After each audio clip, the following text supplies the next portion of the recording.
Ellsworth. We are checking out Mike Epps' biography, his audiobook, Unsuccessful Thug. Comedian Mike Epps is one of my favorite comedians, one of my top five. Let's go ahead and dive into it, and we're going to come back with my reaction. Hit that thumbs up button.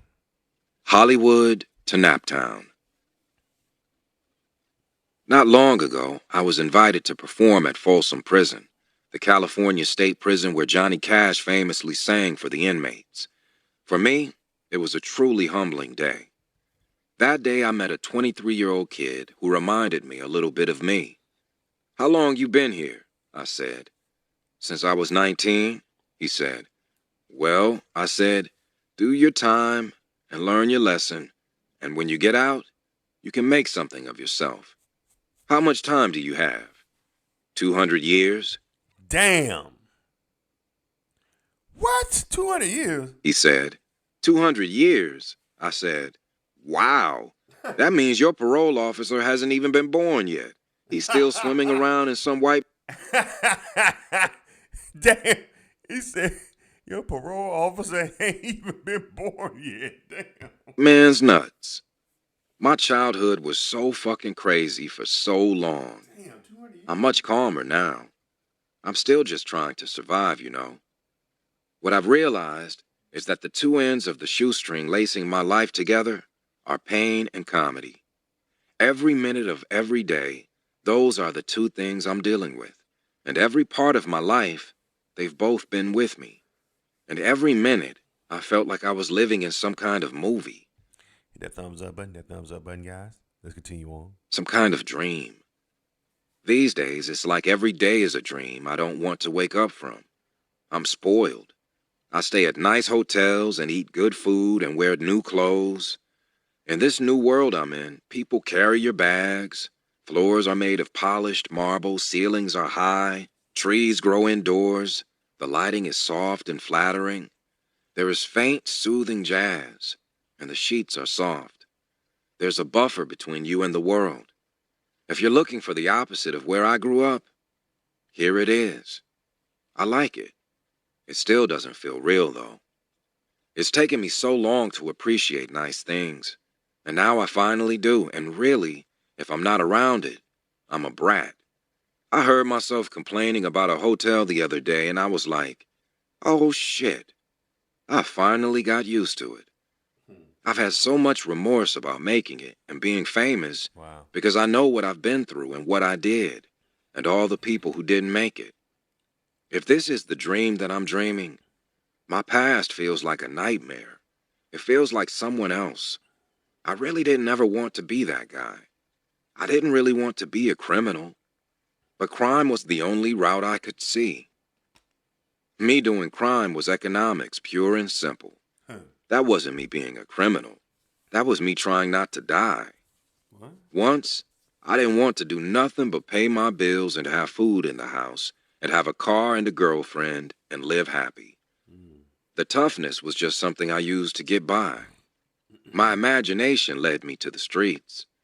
Crime was just a morsel of who I was, and now show business is just a morsel of who I am. My life is not about the fact that I made it in show business. My life is about survival. Especially But in I've Memphis. always felt sort of on the outside. I felt like I didn't quite fit in back on the streets, and now I feel like I don't totally fit in fame either. Back in Naptown, I was too nice, too sensitive. In Hollywood, I'm too rough around the edges. But every day, I'm grateful for what I have. A lot of my friends who survived have had to fight so hard to get good lives. My guy Jeff is still alive. He's been shot 18 times, What? but he says 14 of those were all at once. And he somehow survived. We sit around now and feel so lucky to be alive. My guy TC is kind of my soul brother. So he got shot. Somebody must be really did want his ass dead 14 times. So he said 18. So the other time he was shot where? So he was shot 4 times before that. I think God sent him to me. This little Mike Tyson looking motherfucker, he's still my friend to this day. Ever since I met him in New York 20 years ago, he's kind of been like a voice of reason.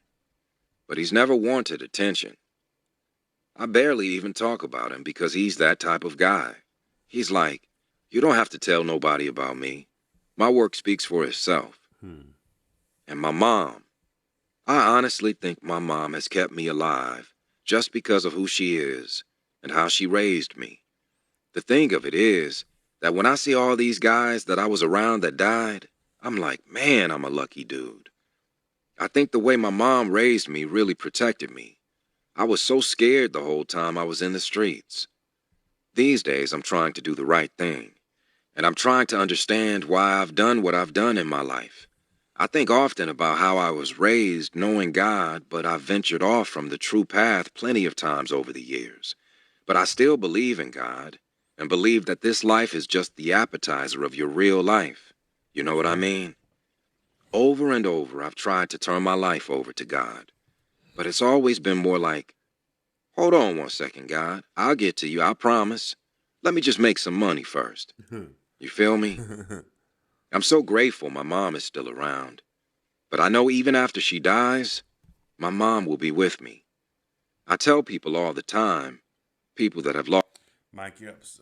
Mike Epps recently just lost his mom, I believe, at the beginning of the year. No, I'm sorry. I believe he lost her last year. Is when Mike Epps' mom passed away. Hit that thumbs up button, guys. Let's continue on. Lost their parents. You only lost the shell of them. You didn't lose them because they are you and you are them. You are your fucking mother and your father. Throughout the day, I can feel my mother in me. Sometimes I'll be doing something and I'll think, wow, that was some my mama shit I just did right there. My brother John likes to say that we kids are half sweet and half tough. He says we all got the sweet and funny and nice because of our mom, and we're all rough because of our dads. Mm-hmm. He says it explains how all through our childhood we could go from being your friend to whipping your ass. The law of the streets is to never forgive and never forget.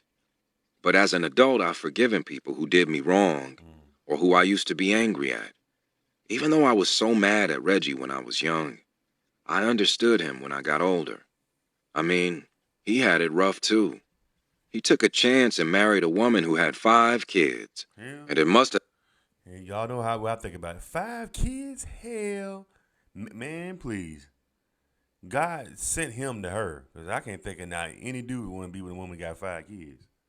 hit him later like, what the fuck am I doing? Right, But it right. was too late Right. for him to change us. And there we were, going bad, getting in gangs. He wanted to save himself and save one of his kids.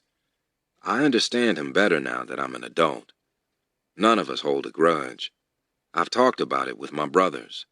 We were so fucked up about it at the time, but I think in the long run, having to fend for ourselves from a young age made us better men.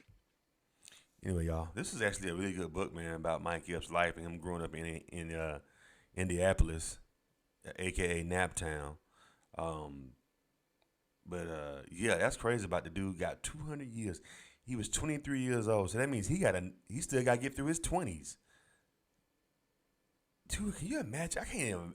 I can't fathom somebody giving me 200 years. That was a good joke. He said, he said, man, your parole officer ain't even been born yet. 200 years? That's real shit. Your parole officer is gonna be born, live, and then die, and you still gonna be in prison. That's crazy. Mm-mm. That basically 200 years, you got 2 life sentences. Had you lived to be 100, then you would have to. Then if you were to pass away and then come back, you got to go to prison for another 100 years. You know what I'm saying? Anyway, what do you think about this book, man? Unsuccessful Thug, Mike Epps. I think it's a really good read. Let me know what y'all think about it in the comments. Y'all take care.